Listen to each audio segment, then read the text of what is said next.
Good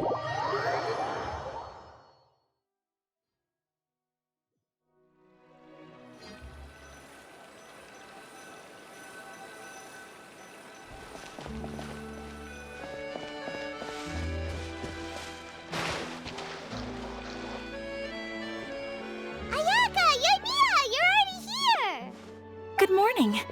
Xavier said yesterday afternoon went well. Yeah, and how about you, Ayaka? What were you up to yesterday? After we split up, Ayato went to see Udex Nervillette at the Palais Mermonia. I was originally thinking of going with him, but he said he could manage it himself. He told me to go see the sights around Fontaine and to enjoy the local culture. So I rode the aqua bus with Yoimiya and visited the Opera House on Aranias Island. Yeah, you wouldn't believe what we saw there! 2 mechanical puppets that were dancing together! You've already seen them, right? Yeah, those two! Amazing, aren't they? We sat and watched for quite a while. It was mesmerizing. Like we could keep watching them forever. Oh, it was the same for us the first time we saw them, too! Afterwards, we went swimming at the beach! Well, diving, to be exact. It was the first time I ever breathed underwater! I held Ayaka's hand and we counted down together. 3, 2, 1, and then splash! We were beneath the waves.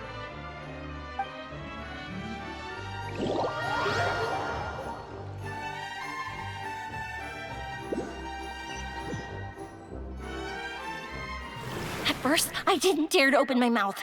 But once I couldn't hold my breath any longer, I decided to take a big breath in. Turns out the water wasn't as salty as I imagined. It didn't really taste like anything at all. Before I knew it, I was breathing like normal down there. It was an amazing feeling. Ayaka said I was too nervous and needed to loosen my grip. She got used to everything way faster than I did. I knew that the Traveler could do it, so I had no doubt we could do it too. That helped me feel at ease as soon as we dove in. The underwater world in Fontaine truly is beautiful. I love seeing the Romaritime flowers blossoming underwater, like little candles lighting up the streets at night. Yeah, and there were so many creatures that we've never seen in Inazuma. Like those fish that shimmer like a sword blade. Whoosh! Oh, and those big fish that call when they see people. Ooh. Oh, you mean Hunter's Rays and Blubber Beasts. I just love the name Blubber Beast. Just wait till Pops and the others hear about this. They probably won't believe a word I say.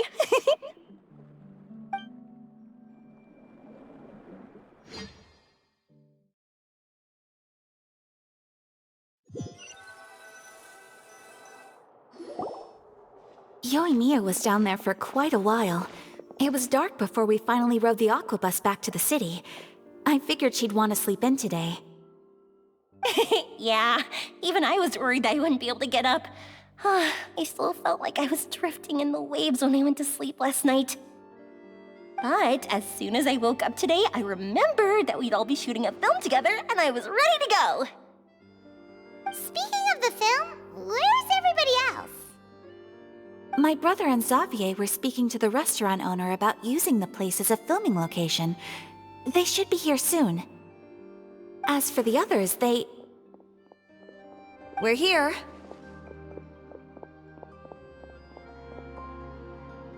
Please excuse my tardiness. I just finished the Special Patrol's 6-mile morning jog. Wait, 6 miles? I'm so tired. I heard you all chatting, so I decided to come down. I sure could use some of that endless energy everyone else has. Good morning, everyone. Morning. Can someone fetch me a cup of coffee? More milk, hold the sugar. Sure, I'd be happy to do that for you. No, you can't go anywhere. Please, have a seat over here so I can get started on your makeup. The last thing I want is coffee stains on my costumes. I can get the coffee. It's the perfect job for an assistant.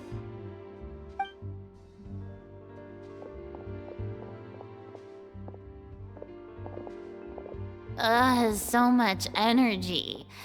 Seriously, what's her secret? Oh, Yoimiya's always like that. But you sure look exhausted, Farina. It's because you're not used to waking up so early, huh? Of course not. I spent the whole night reading the novel from cover to cover, marking sections that either need to be omitted or adapted. Wow, Paimon didn't expect you to be so thorough. Well, I was the biggest star in all of Fontaine after all. It takes more than just a pretty face to earn a reputation like that. I know how to get serious when the situation calls for it. I went all out when I was acting as an Archon, so why wouldn't I do the same for my own life? Here's your coffee, Director Farina.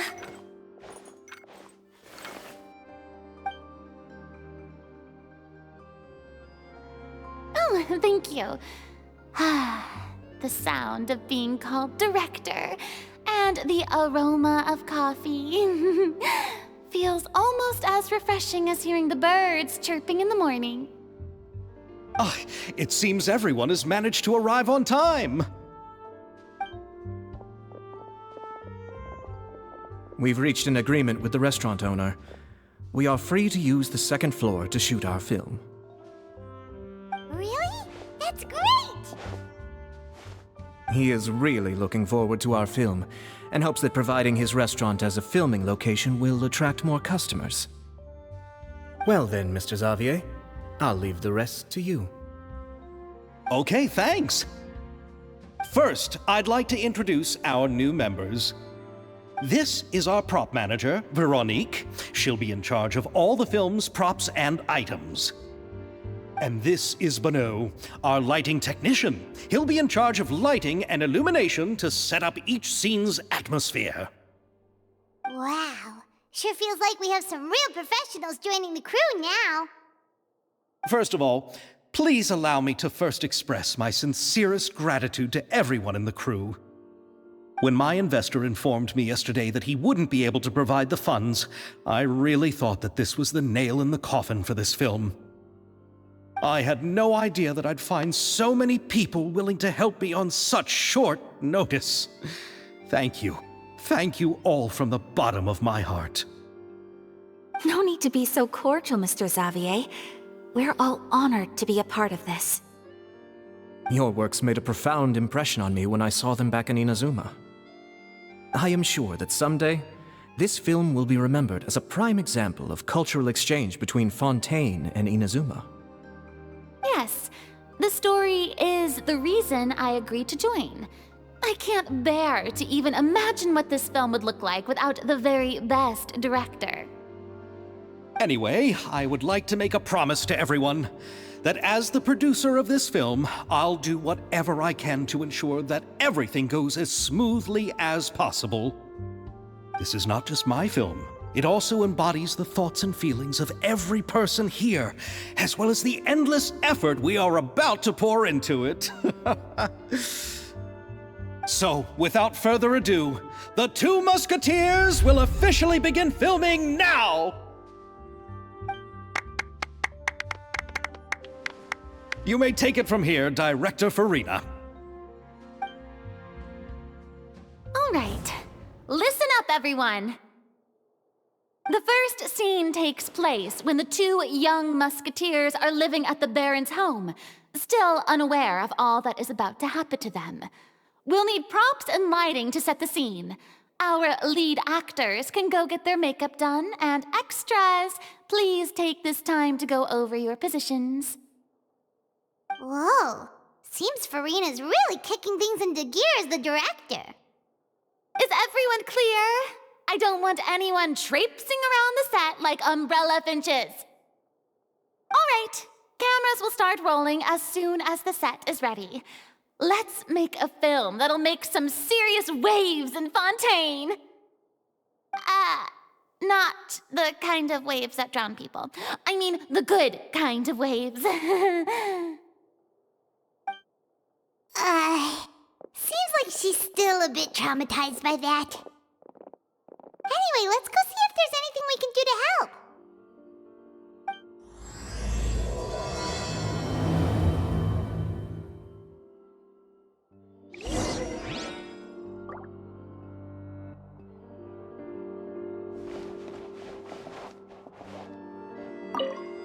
I don't need any help here.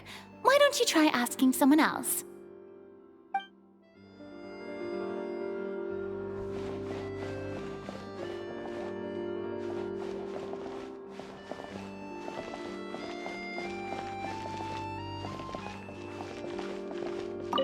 Ah, so this is what a musket looks like. Not exactly.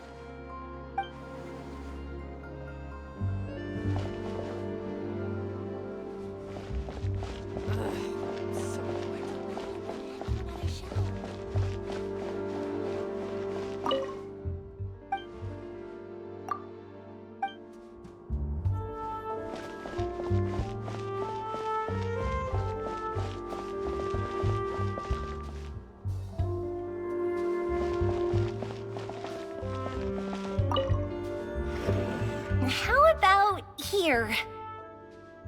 A little more to the left. You got it. Hey, Yoimiya, do you need a hand? No, I'm fine. You know, doing the lighting is kind of like designing a fireworks show. It's interesting to imagine what kind of atmosphere the lights will create. I heard that the Traveler will be operating the camera and Paimon will be the clapper loader, right? Those roles are just perfect for the two of you. Really? Is that because it'll be easy for Paimon to hold the clapperboard while flying? Well, sure, there's that, but that's not exactly what I meant. I just think that after all your journeys together, you two must have developed a super close bond and just naturally know how to work with each other. If I'm not mistaken, the director will want the cameras rolling as soon as the clapperboard goes clack. Oh, I see! It's amazing to see the magic behind filmmaking. Yoimiya, we need lights over there, too. Oh, on it! I've got to get back to work. Chat with you later. Oh, it's exciting to see so many people working together to bring the film to life. Seems like Yoimiya's really getting into it. But she was right. We do have a super close bond, don't we? Paimon's really happy to hear that.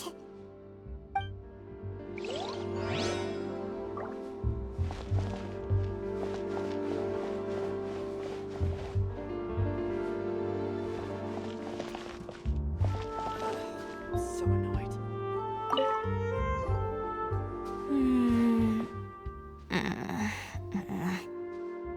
Ayaka has mentioned you to me before. She said that you two were great friends when you were kids. No talking. I'm thinking about how to do your eyeshadow. Ah, yes. To help me really look the part. To achieve a more young and naive look for this scene. Are you saying the wrinkles around my eyes are too deep? You just have too much of a calculating look in your eyes. You sure don't mince your words. It seems you really haven't changed much. Quiet.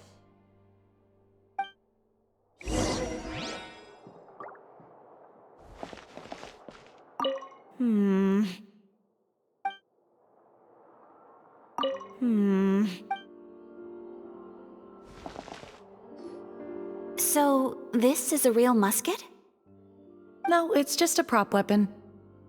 Not bad. Have you seen a real musket before? Only in books and newspapers. I made this one based on the relative shape and proportions I saw in reference images. When we're filming, some special gunpowder will be applied around the muzzle, which will help create the flash and smoke effects of a real gun being fired. Which means it'll be up to the actors to portray the recoil. That's right. The sound effects for gunshots will also be added in post-production. Thank you, Veronique. I think I know where to start now. However, the musket's gears and firing pin could still use some work. Adding some wear on the metallic components will make them appear more realistic. Also, be sure to rub the muskets with some oil each time before we start shooting. That'll give the impression that the firearms have been well maintained. Good point. You seem to know a lot, Miss Chevres. I assume you use these types of firearms on a regular basis? Yes, I perform routine maintenance on my weapons every day. Just like we as people need to eat and sleep, muskets need to be cleaned and maintained. I also perform similar care for my sword every day, and familiarize myself with its shape and weight, to the point where it feels like a natural extension of my body. Yes, this way, our weapons will never betray us in the heat of battle. Yes, well said. It seems we have the same philosophy on this topic. Oh, sounds like they found a common interest to talk about. Though these props differ from the muskets I use, I can still give you some pointers. Good.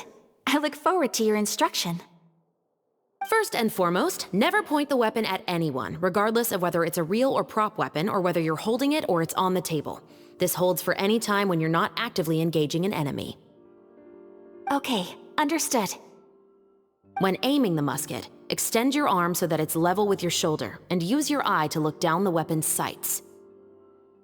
Like this? Not bad. Now, try saying your lines. This is the end of the road for you. Good. Now turn your body a little. That way, you'll give your enemy less of a target to work with. And relax your shoulders. Here, allow me to demonstrate. This is the end of the road for you. Huh. Excuse me, Miss Chiori. Director Farina, there's something I wish to discuss with you. Oh? What is it? Like this? Yes, much better. What do you think? I do see your point. But are you sure you wish to do this? I believe it would be most fitting. Well, if you insist. All right, I understand. Miss Ayaka, Miss Chevres, could the two of you please come over here? Huh? What's going on? Are we gonna start filming now? Let's go see. What is it? I have a question for you, Miss Chevres. Would you be willing to play the role of a musketeer? What? To clarify, I would like to turn over my role to Miss Chevres. But brother... Don't worry, Ayaka. I actually view this as a good thing. I was becoming troubled trying to set aside some time to speak to the staff at the Palais Mermonia. I would like to have some conversations about the cultural exchange between our two countries, and I've heard that the bureaucratic process here can get rather complicated. Now, I will be able to focus on my work. Besides, you also know that I'm not really one for public performances. Are you really sure? From a director's point of view, I also felt like the relationship between the two musketeers in the original story could be improved. The older brother in the story plays the lead role with his overbearing character, but this causes his character to overshadow that of his sister, and the theme of the two supporting and relying on each other isn't conveyed very well. But if we were to change the siblings to two sisters of a similar age, then that aspect of the story might come through more clearly. Also, I've seen you instructing Ayaka. That cold and dignified personality is exactly what we need for the older musketeer. Of course, even with all these insights, the decision should still be made by Miss Chevres. Chevres mentioned that she really likes the story, right? Paimon bets that she'll take the role.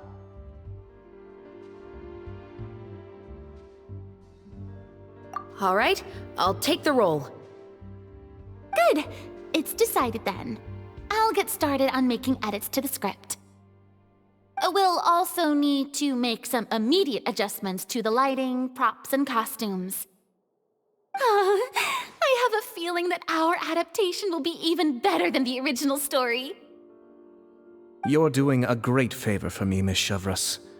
you have my gratitude. Don't mention it. I like this character, so if anything, I should be the one thanking you. Well, since my brother is the one who brought up the idea, I suppose there's no need to worry. Let's go, Miss Chevreuse. I look forward to working with you. Please, just call me Chevreuse.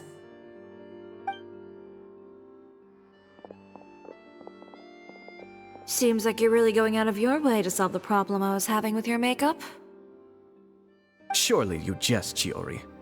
I assure you that I was mostly motivated by a desire to spend more time on formal business.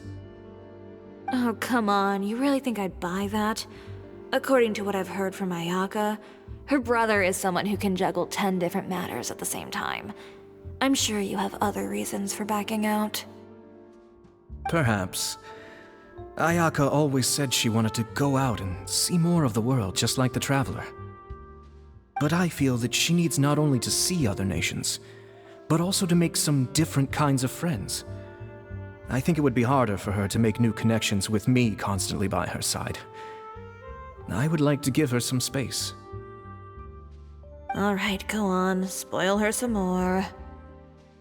Ayato! It's too bad you're stepping down from the role. Paimon really wanted to see you act as a musketeer.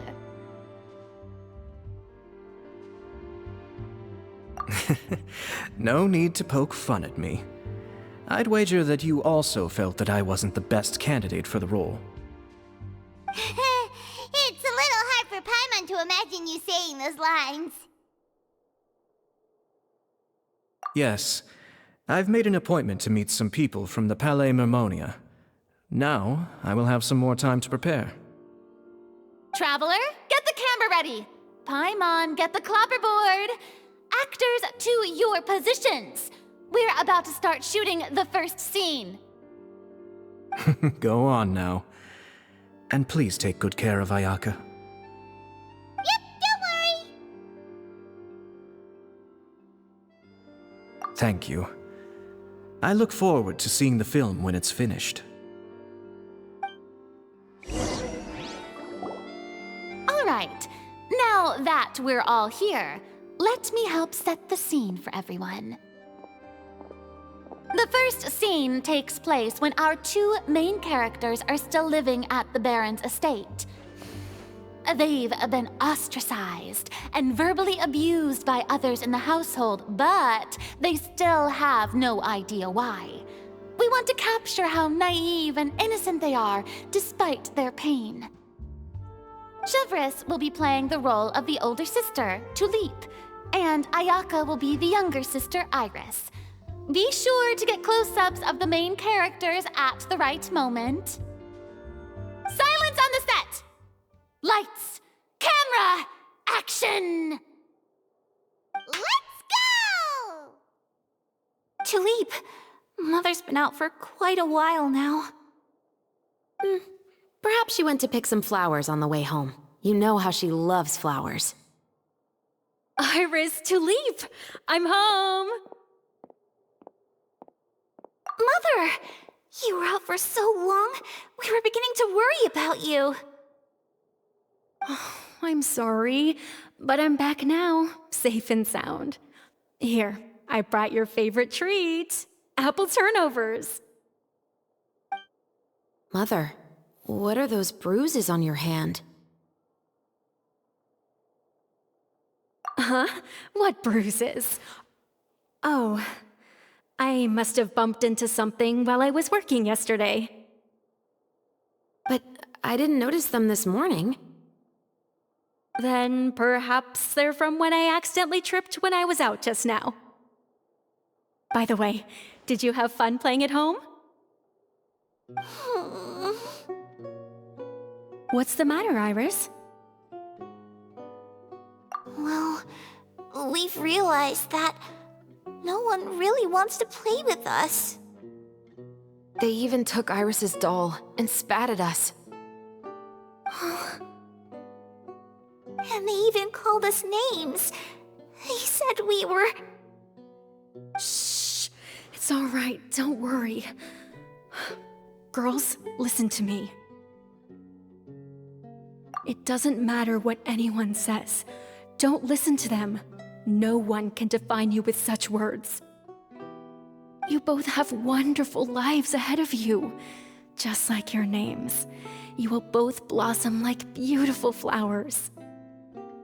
Maybe your time to blossom hasn't quite come yet, but one day, you two will bloom more beautifully than anything else. Don't let the soil you're in now ruin your future beauty. Understand? My dear daughters. And cut!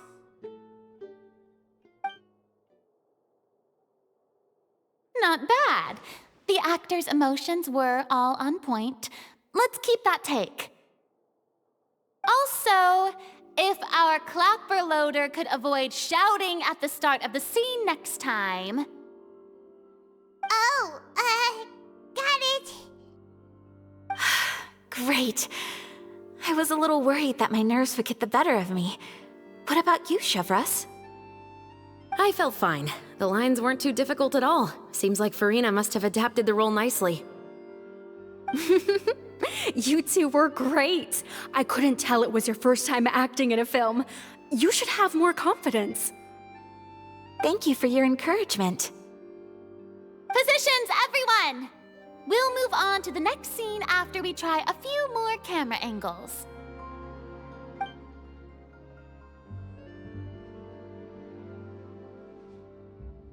This scene is when our two characters return home, only to discover their mother has been murdered. Ready? Lights! Camera! Action! Mother, we're back! Mother?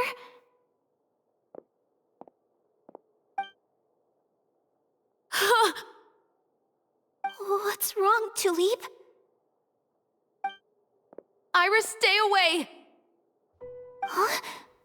Why? What's... Mother! Mother... She's...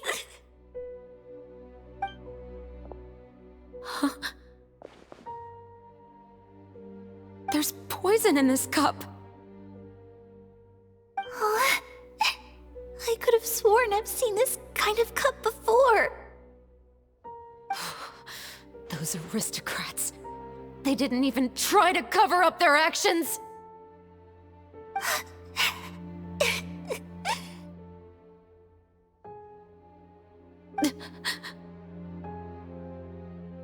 Iris, we need to leave this place.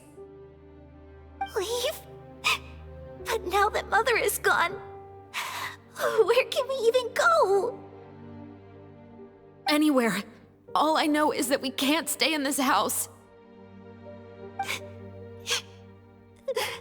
But are we just going to let them get away with this?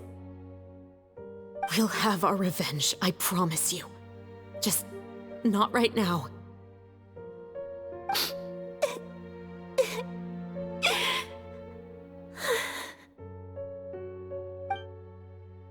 Come on, let's go. No, wait. We can't just leave Mother here like this. At least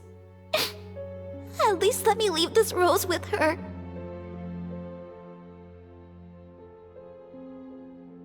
That's why we went out in the first place. To buy her this flower. All right. Goodbye, Mother. We'll avenge you. Someday. And cut! Beautiful! Great performance! Oh my, you're so amazing, Ayaka! And were those real tears I saw? How did you do it? I was surprised too. Thank you for the kind compliments. Actually, as soon as Director Farina said action, I told myself not to think about anything. I just felt the weight of the moment and became the character. It's quite similar to practicing the art of the sword. You clear your mind and focus only on what's happening in front of you. Ayaka's performance was amazing. Have I discovered an acting prodigy? Pipe down, everyone! We need to move on to the next scene!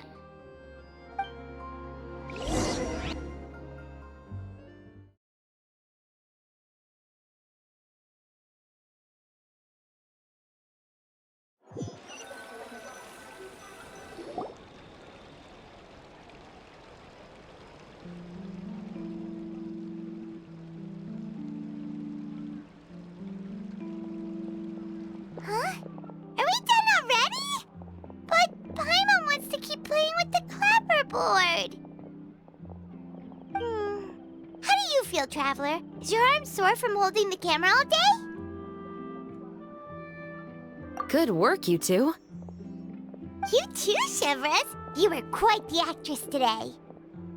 I've read this novel many times before. I have a good grasp of my character's mindset. Anyway, do you remember my request from yesterday? Oh, right! We were having so much fun that Paimon nearly forgot! You have a case where the murders seem really similar to the cases in the novel, right? So, how are they similar exactly? In the story, the main characters grow up to become two musketeers, always using their guns to carry out their revenge.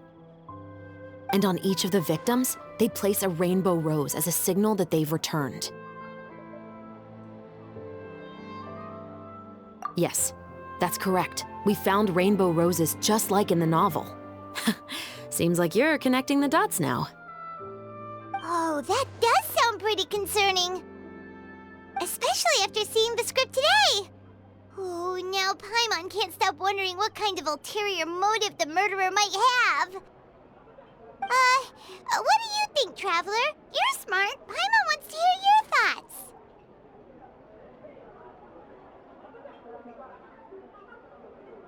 Good. On behalf of Fontaine's Special Security and Surveillance Patrol, thank you for your dedication to justice. There's no time to lose. We should start investigating right away. Follow me. Huh? Right now? Well, we just got done filming all day. Paimon's so tired. The most valuable intel always comes after nightfall. They are like small, remote islands in the middle of the sea. If you don't stay vigilant, you will pass right by them in the fog. That's how one of my favorite books always puts it, at least.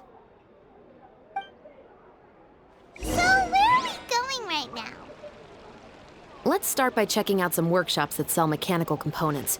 If the culprit is making their own weapons, it's very likely that they'll visit those sort of places.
Welcome to Le Show's Clockwork Workshop. How can I help you?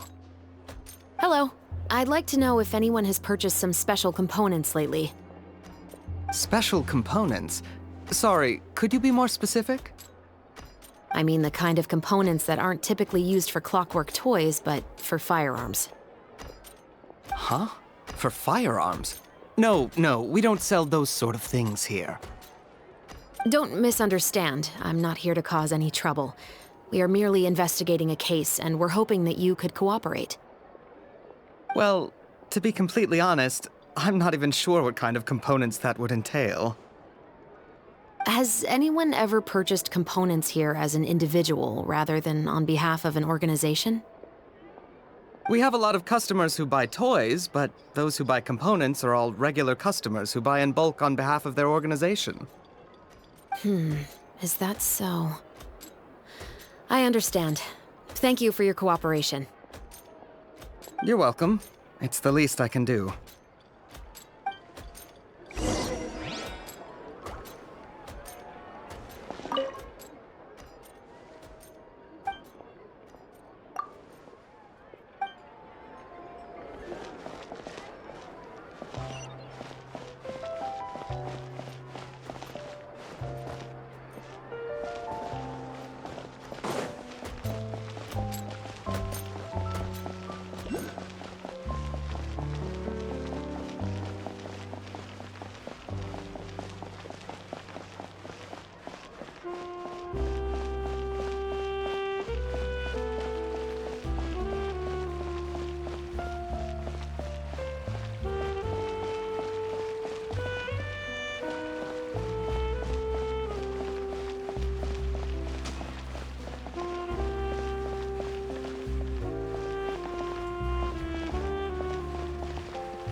Oh, hey, Chevris.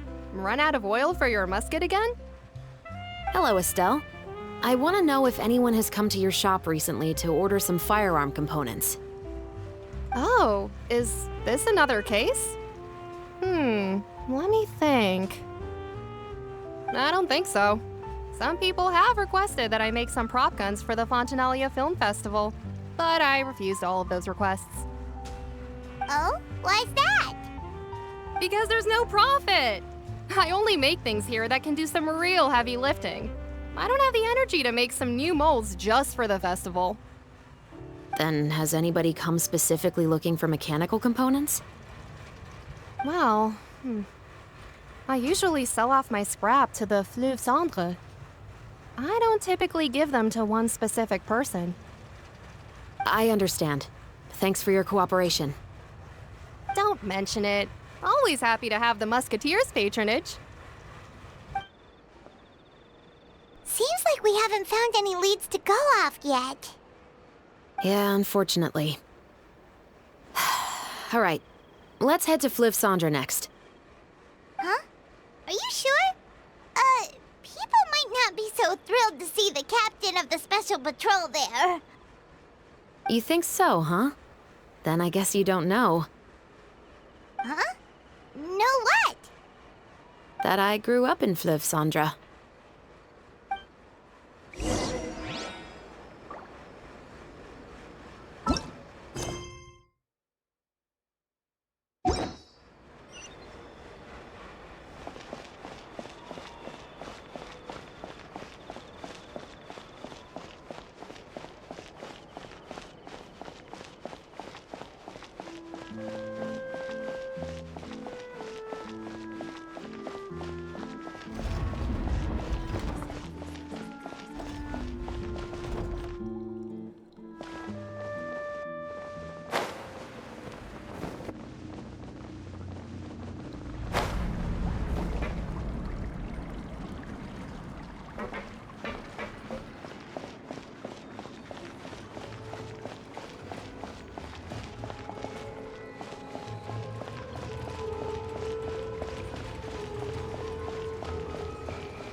I'd like to ask some questions.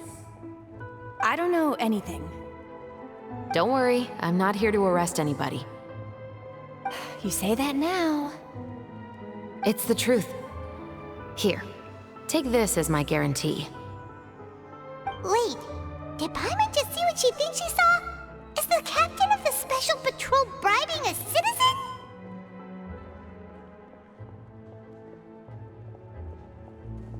Seems you're different from the other guards. What do you want to know? Have you heard anything related to Muskets and Fleuve Cendre lately? Anything at all? Muskets, huh? All I know is that about 2 weeks ago, we started hearing some loud noises at night. So loud that it's been waking me up. Were they gunshots? Possibly. It's hard to tell around here. Someone's house collapsing, a pipe exploding somewhere, it's all the same. But the noises I'm talking about definitely happened after I fell asleep. Do you know where the noises were coming from? I don't remember clearly. Is it that you don't remember, or that you need to think about it some more? You tell me. Then please, think about it some more. She's giving her even more Mora!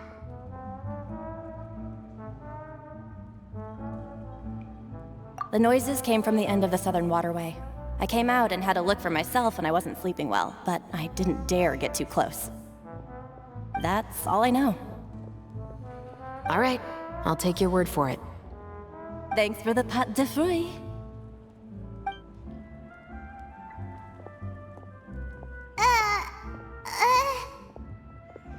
No need to be surprised. I grew up here, remember? I know how to get people around here to talk.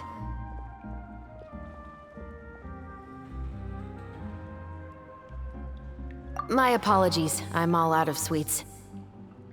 Though I do have some other tempting snacks in my custody. Fries, fried chicken, and even onion rings. But taking care of junk food is my responsibility. You're better off sticking to your normal, nutritious diet.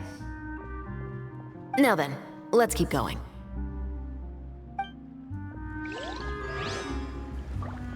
You are most certainly correct, my dear.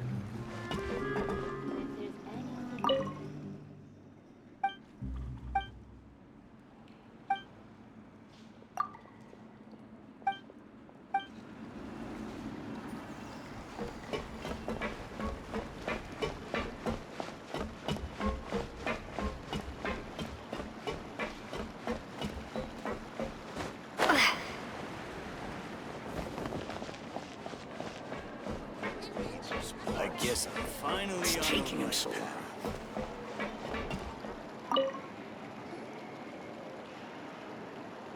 It's been a while, Tetro. Please, just get on with your request. I want to know if you've heard anybody talking about muskets lately.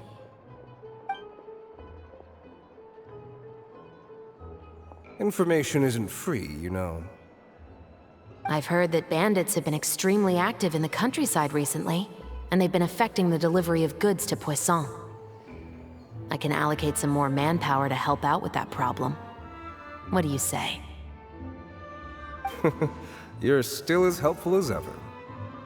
One of our men got drunk at dinner about a month ago and lost his gun. 3 days later, it turned up in the corner here. What's weird about that? He just forgot where he put it, right? This is Fleuve Cendre, my friend. Anything of value left in the tavern won't ever make it to the next day. But that gun turned out to be an exception. It didn't get any new wear and tear on it, and didn't even appear to have been fired. We were quite mystified as to what could have happened. I suspect it came back because the weapon was already known to the guards. You mean, a criminal was afraid the Marechaussee Phantom would use the shot marks to track them down? Maybe. But if that's the case, the culprit really took great care to avoid getting caught. I didn't say anything about a criminal. In Fleuve Cendre, knowing who was killed is as easy as knowing what clothes you're wearing today. It's the guy living in the east side, isn't it? I've never liked him. Every time he's here, he just orders a drink and sits there with a nasty look in his eyes. gun in the first place? Don't bother. Even if you ask, he wouldn't admit to owning a gun to some strangers. Not to mention the captain of the Special Security and Surveillance Patrol. He's right. I know you grew up here, Chevres. Even though you're on good terms with the Spina, you've still been gone too long. Not many people know you here now, and a lot of people don't like the Special Patrol. I know.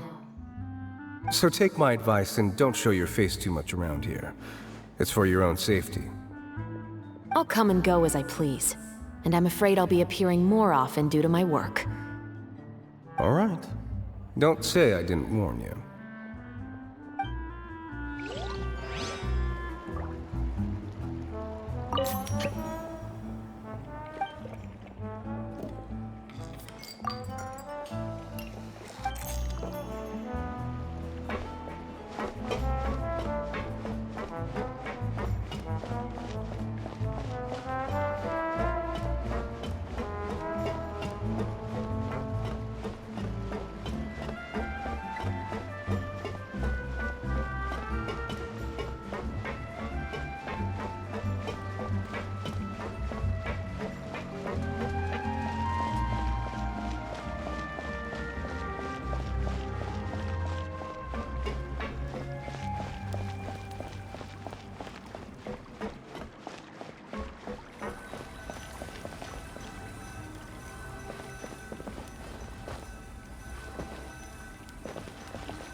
What's all this?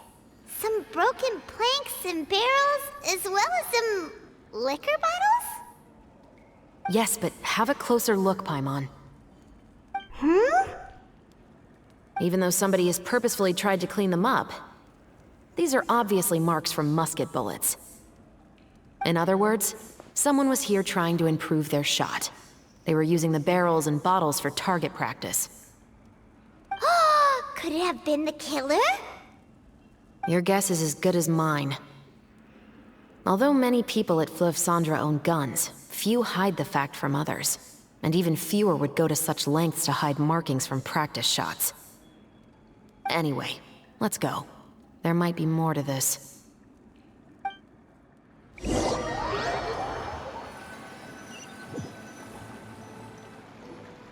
Seems like that's all we'll be able to uncover for today.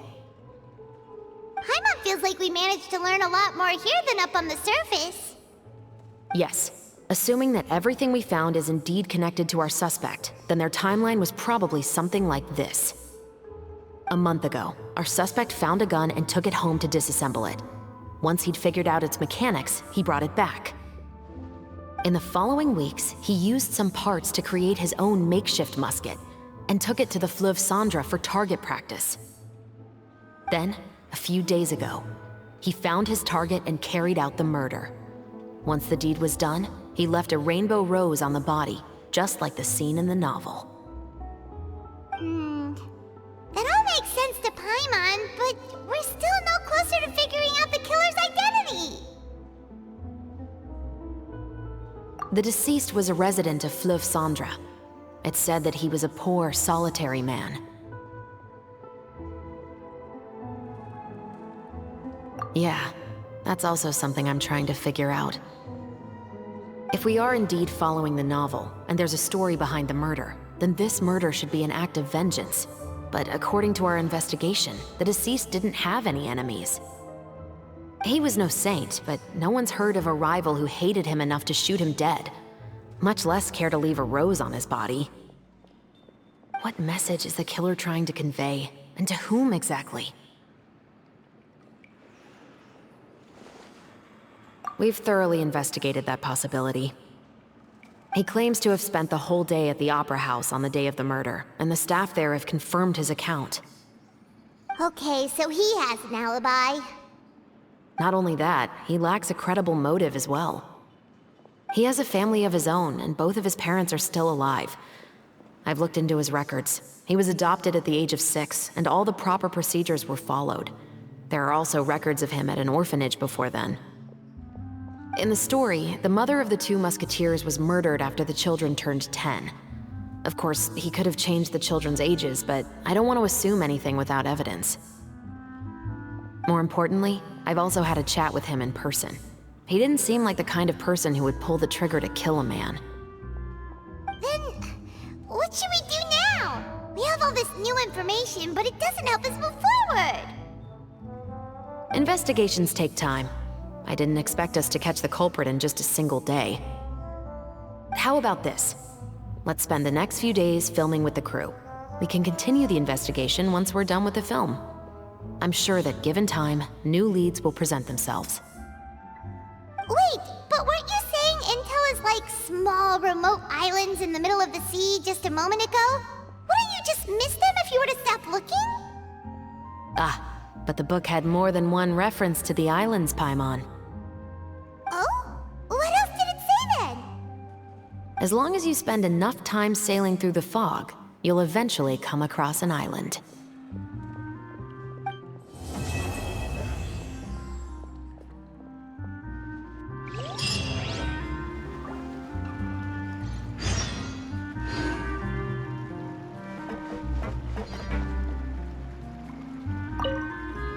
What?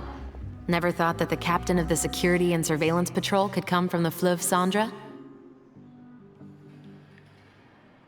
Honestly, I'm pretty shocked too. There used to be a time when I thought I would never be able to join the guards. But as long as you can distinguish yourself through your accomplishments and skills, you'll eventually be recognized for your worth. If you look at it another way, my life at Fleuve Cendra has actually taught me a lot of valuable skills. Skills like how to barter with criminals or how to think in their shoes. Of course, I'd appreciate it if you could keep this a secret between us.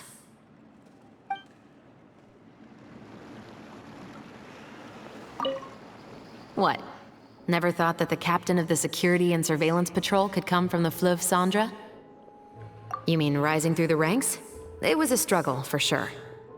But as long as you can distinguish yourself through your accomplishments and skills, you'll eventually be recognized for your worth. If you look at it another way, my life at Fleuve Cendra has actually taught me a lot of valuable skills. Skills like how to barter with criminals or how to think in their shoes. Of course, I'd appreciate it if you could keep this a secret between us.